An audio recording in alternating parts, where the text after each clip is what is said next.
Leitura dos Atos dos Apóstolos. Quando entramos em Roma, Paulo recebeu permissão para morar em casa particular, com um soldado que o vigiava. 3 dias depois, Paulo convocou os líderes dos judeus. Quando estavam reunidos, falou-lhes: Irmãos, eu não fiz nada contra o nosso povo, nem contra as tradições de nossos antepassados. No entanto, vim de Jerusalém como prisioneiro e assim, fui entregue às mãos dos romanos. Interrogado por eles no tribunal e não havendo nada em mim que merecesse a morte, eles queriam me soltar. Mas os judeus se opuseram e eu fui obrigado a apelar para César, sem nenhuma intenção de acusar minha nação. É, por isso, que eu pedi para ver-vos e falar-vos, pois estou carregando estas algemas exatamente por causa da esperança de Israel.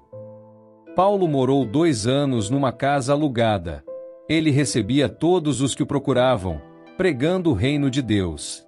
Com toda coragem e sem obstáculos, ele ensinava as coisas que se referiam ao Senhor Jesus Cristo. Palavra do Senhor. Graças a Deus.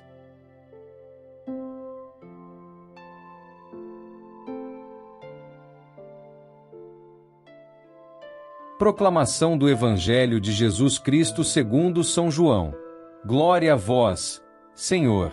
Naquele tempo, Pedro virou-se e viu atrás de si aquele outro discípulo que Jesus amava, o mesmo que se reclinara sobre o peito de Jesus durante a ceia e lhe perguntara: Senhor, quem é que te vai entregar? Quando Pedro viu aquele discípulo, perguntou a Jesus: Senhor, o que vai ser deste? Jesus respondeu: Se eu quero que ele permaneça até que eu venha, o que te importa isso? Tu, segue-me. Então, correu entre os discípulos a notícia de que aquele discípulo não morreria. Jesus não disse que ele não morreria, mas apenas: Se eu quero que ele permaneça até que eu venha, que te importa? Este é o discípulo que dá testemunho dessas coisas e que as escreveu, e sabemos que o seu testemunho é verdadeiro. Jesus fez ainda muitas outras coisas, mas, se fossem escritas todas, penso que não caberiam no mundo os livros que deveriam ser escritos. Palavra da salvação. Glória a vós, Senhor.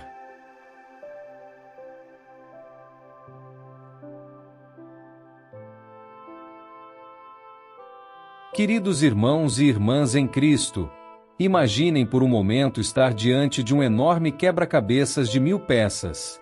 Vocês passaram meses trabalhando nele, conectando pacientemente cada fragmento, vendo a imagem se formar gradualmente. Agora, restam apenas as últimas peças, e vocês sentem uma mistura de satisfação e saudade. Satisfação por ver a obra quase completa, saudade porque a jornada está chegando ao fim. Esta imagem nos ajuda a compreender o tom das leituras de hoje, momentos finais, conclusões, mas também a certeza de que a história continua além do que podemos ver. Na primeira leitura, encontramos Paulo em Roma, chegando ao final de sua extraordinária jornada missionária descrita no livro de Atos. Mas que final é este? Paulo não está sendo recebido como um herói conquistador em uma parada triunfal. Em vez disso, ele está sob prisão domiciliar, acorrentado um soldado romano, esperando julgamento diante de César. Que ironia profunda! O homem que levou o evangelho aos confins do mundo conhecido, que plantou igrejas em várias cidades, que enfrentou tempestades, naufrágios, apedrejamentos e prisões para proclamar Cristo, agora se encontra confinado a uma casa em Roma. Para muitos observadores, isto poderia parecer um final decepcionante, até mesmo trágico. Mas Paulo vê as coisas de forma diferente. Lucas nos conta que ele acolhia todos os que vinham procurá-lo, pregando o reino de Deus e ensinando sobre o Senhor Jesus Cristo, com toda a liberdade, sem impedimento algum.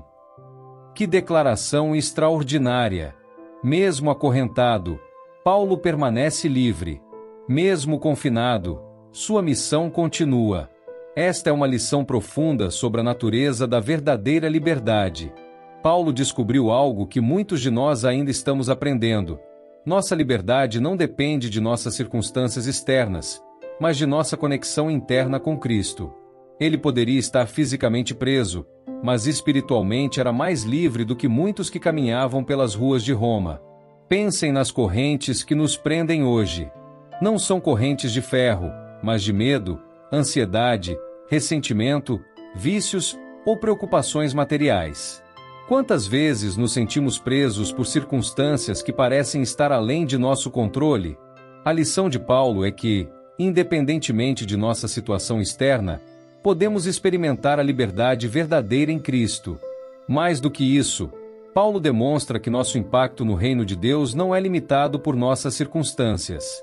Historiadores nos dizem que foi durante esse período de prisão domiciliar que Paulo escreveu algumas de suas cartas mais profundas: Efésios, Filipenses, Colossenses, Filemão.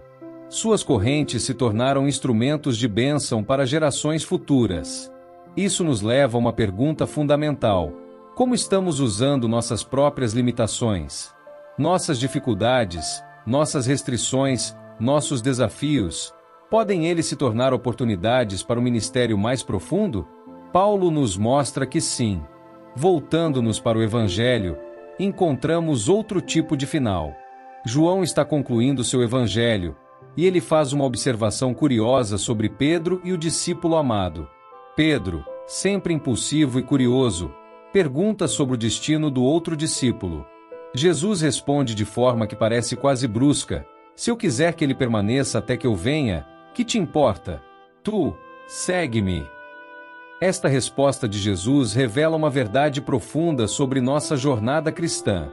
Cada um de nós tem um chamado único, um caminho específico traçado por Deus. A tentação constante é olhar para os outros, comparar nossas jornadas, questionar por que o caminho de outra pessoa parece diferente ou mais fácil que o nosso.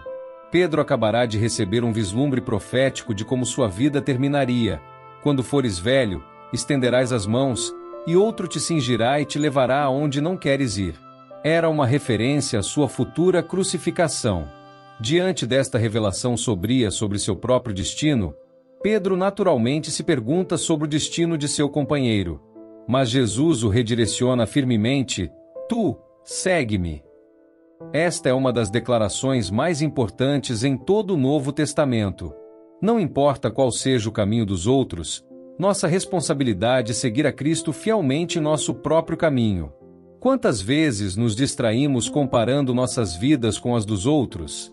Quantas vezes perdemos o foco em nossa própria jornada porque estamos olhando por cima do ombro para ver o que Deus está fazendo na vida de outra pessoa? Jesus nos chama de volta ao essencial: tu, segue-me. João então conclui seu evangelho com uma observação que nos deixa admirados. Há, porém, muitas outras coisas que Jesus fez. Se fossem escritas uma por uma, creio que nem o mundo inteiro poderia conter os livros que se escreveriam. Que declaração surpreendente! João, que passou 3 anos caminhando lado a lado com Jesus, que testemunhou milagres, ensinos e momentos íntimos, diz que o que ele registrou é apenas uma pequena fração do que realmente aconteceu. É como se ele estivesse dizendo: vocês acham que conhecem Jesus através do que li para vocês? Isso é apenas a ponta do iceberg. Esta observação de João nos convida a uma humildade profunda. Por mais que estudemos as Escrituras, por mais que cresçamos em nossa fé, sempre há mais para descobrir sobre Cristo. Ele é inesgotável. Sua graça é infinita, seu amor é sem limites, sua sabedoria é insondável. Também nos convida a uma expectativa contínua. Se João está certo, então nossa jornada de descobrir quem Jesus é não termina nesta vida. Haverá toda a eternidade para explorar as profundezas de seu caráter, para experimentar novas dimensões de seu amor, para compreender mais plenamente sua natureza divina. Meus queridos irmãos e irmãs, estas leituras nos oferecem 2 lições fundamentais para nossa jornada cristã. Primeiro, como Paulo, somos chamados a encontrar liberdade e propósito, independentemente de nossas circunstâncias. Suas correntes não o impediram de cumprir sua missão. Na verdade, elas se tornaram parte dela. Que desafios vocês estão enfrentando hoje? Que limitações parecem estar restringindo seus sonhos ou chamados? A lição de Paulo é que Deus pode usar até mesmo nossas restrições para seus propósitos eternos. Segundo, como Pedro, somos chamados a manter o foco em nossa própria jornada com Cristo. É fácil se distrair, comparar, questionar o plano de Deus para nossas vidas quando vemos o que Ele está fazendo nas vidas dos outros. Mas Cristo nos chama individualmente: tu, segue-me. E finalmente, como João, somos convidados a uma postura de admiração e expectativa contínua. Jesus é maior do que qualquer descrição que possamos dar dele, mais maravilhoso do que qualquer experiência que já tivemos com ele. Há sempre mais para descobrir, sempre novas profundezas para explorar. Imaginem se cada um de nós abraçasse essas verdades hoje. Se encontrássemos liberdade em Cristo, independentemente de nossas circunstâncias.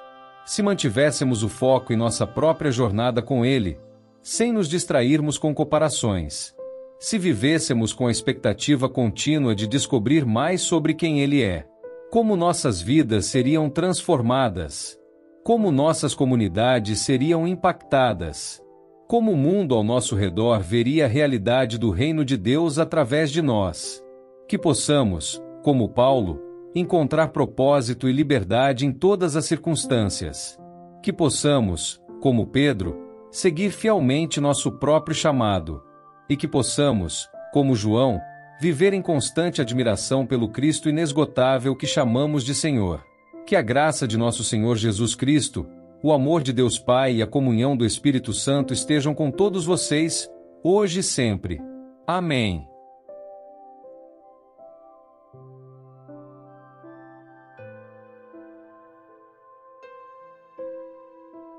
São Miguel Arcanjo, defendei-nos no combate. Sede o nosso refúgio contra as maldades e ciladas do demônio.